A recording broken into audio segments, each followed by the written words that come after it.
का बड़ा मान तो होता है महाराज, जो लकवे वाला शरीर होता है, जिसके शरीर में लकवा लग जाता है, उस लकवे के शरीर वाले के लिए कि बेलपत्र शंकर भगवान पर समर्पित कर कर अवधूतेश्वर महादेव के नाम से 7 लोटा पानी, 7 कलश पीले चंदन का जल शिव जी को चढ़ाया जाता। ये बेलपत्र को वापस उठा कर लाते हैं, उसको धोकर जो लकवे का शरीर वाला मरीज होता है धीरे धीरे उसको चूर कर उस बेलपत्र को खिलाना प्रारंभ कर देते। धीरे धीरे शरीर उसका काम करने लगता है। जिसको लकवा लगा हो वो प्रयोग कर सकता है। इसी बेलपत्र की जो नीचे की 2 पत्तियां होती है, इन 2 पत्ती के लिए पहले भी वर्णन करा। बेलपत्र की जो पत्ती होती है नीचे की दोनों पत्तियां, इस पर केसर से आप चंदन का तिलक, केसर का तिलक लगा लें। और भगवान शंकर का जो शिव जी के 13 बच्चे, शंकर जी के कितने बच्चे हैं? 13। उन 13 बच्चों में शंकर जी की 5 लड़कियों का नाम लो। जया, विषहरा, श्यामली बारी, द्रौपदी और देव। ये शंकर जी की 5 लड़की है। इन 5 लड़कियों का नाम लेकर एक एक बेलपत्र को शिव जी पर समर्पित करना प्रारंभ कर। 5 या 7 बेलपत्र ले लें, उसको समर्पित कर दे, उसको लेकर आए। जब बेलपत्र शुगर वाला व्यक्ति या बीपी वाला व्यक्ति या थायराइड वाला व्यक्ति खाए तो एक एक बेलपत्र सबसे पहले नीचे की पत्ती पर तोड़ ले। जो नीचे की 2 पत्तियां, इसको तोड़कर खाना प्रारंभ करे। फिर आखिरी में ऊपर की पत्ती को खाए। 3 दिन लगातार कर कर देखिए, शुगर लेवल में आ जाएंगी। एक गणेश मुखी शंख होता है। गणेश वर्ती शंख के अंदर या कोई चांदी का सिक्का डाल लीजिए, चांदी का सिक्का नहीं हो तो चांदी का तार डाल लीजिए, उसमें पानी भर लीजिए और उस शंख के ऊपर कहीं पर भी पास में सफेद फूल, सफेद पुष्प, मगरा में शिव का हाटकेश्वर महादेव का नाम लेकर लग दीजिए। कौन से महादेव? जम के बोलिए जरा। हाटकेश्वर महादेव का नाम लेकर रख दीजिए।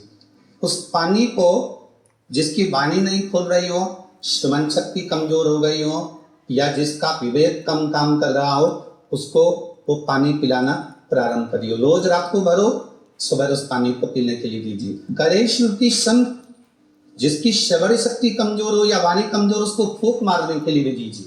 लगभग 3 महीने तक लगातार अगर कर्म करोगे तो वाणी भी खुलेगी, श्रवण शक्ति भी प्रबल होगी और माइंड भी काम करना प्रारंभ करेगा। गणेश मूर्ति शंख का बड़ा मान। एक अगर घर में कर्जा ज्यादा हो गया है, पैसा छुपाया नहीं जा रहा, पैसा आ नहीं रहा, कहीं से आवक नहीं हो रही है, तो वही गणेश मुखी जो शंख होता है, गणेश व्यक्ति जो शंख होता है, उसमें तांबे का सिक्का डाला जाता है। काय का सिक्का डालते हैं अपन? जम के बोलिए जरा। तांबे का सिक्का। तांबे का सिक्का उस गणेश व्यक्ति शंख में डालकर पानी को भर दिया जाता है। दरवाजे पर उसी शंख से 7 लेखाएं उस पानी की अपने दरवाजे पर सुबह के समय, जब पूरे घर की झाड़ू लग रही हो, उसके 5 मिनट 10 मिनट पहले, चाहे आप स्नान करे हो ना करे हो, पर 7 रेखा उस पानी की बना दी जाती है। हमारे लगभग 14 से 15 दिन लगते हैं और लक्ष्मी की आवक आना प्रारंभ हो जाती है, राहत खुलना प्रारंभ हो जाती है, जिससे कर्जा छूटने लगता है। गणेश भक्ति संग सुख प्रदान कर। और एक बार बेलेरी कथा में ताज फिर कहते हैं, जिसका लोहे से जुड़ा हुआ व्यापार हो या कोई फैक्ट्री हो या कोई कारखाना हो जो नहीं चल रहा हो, बहुत प्रॉब्लम आ रही हो, कर्जे में जाते जा रहे हो, चली नहीं पा रहा, हनुमान भाई के उड़ते पांव का सिंदूर लाओ, कति माना हनुमान जी के नाम से उस जगह पर, उस मशीन पर एक स्वस्तिक और एक त्रिशूल बना दो और उसका पूजन कर दो गतिमान हनुमान के नाम से। कौन से हनुमान?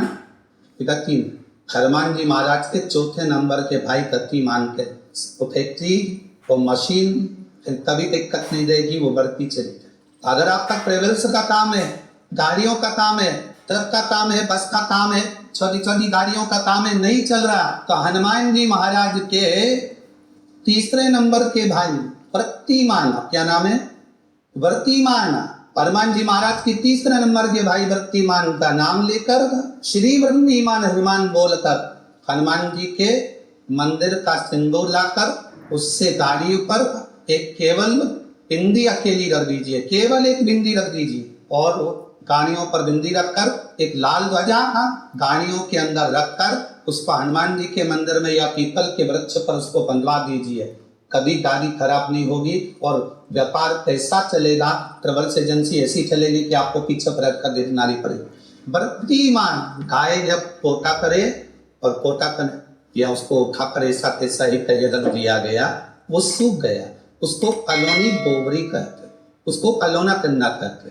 उस पर कोई छापा नहीं डला है, उस पर कोई ट्रेडमार्क नहीं लगा है, उस पर कोई आपका हाथ नहीं छुआया गया है, उसमें कोई वस्तु की मिलावट नहीं है, उस गाय ने दिया और वो सूख गया, उसको कॉलोनी बोबरी कहते, कॉलोनी भस्म कहते।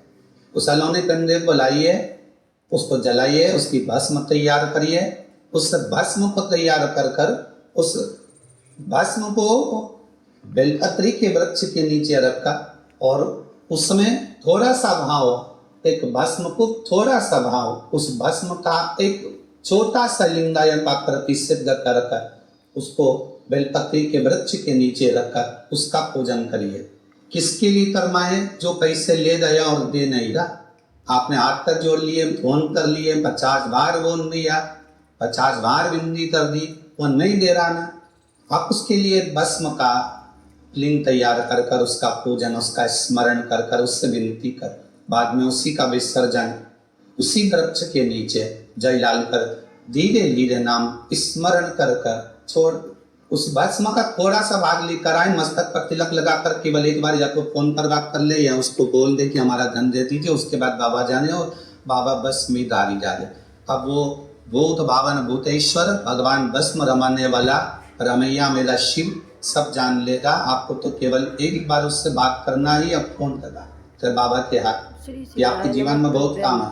ऐसे आपको पहले कहा था कि अगर धन चले जाए, पैसा कोई चोरी चले गया, कोई वस्तु चली गई, कोई वस्तु जाने पर अपने को क्या कर रहे हैं, घर में कितना कर्म करे, कोई अपना काम करे, वस्तु गुम गई है, नहीं मिल रही, एक 5 मुखी रुद्राक्ष कटोरी में शहद डालकर या 70। शिव महापुराण की कथा कहती है डॉक्टर शंकर का एक रूप है,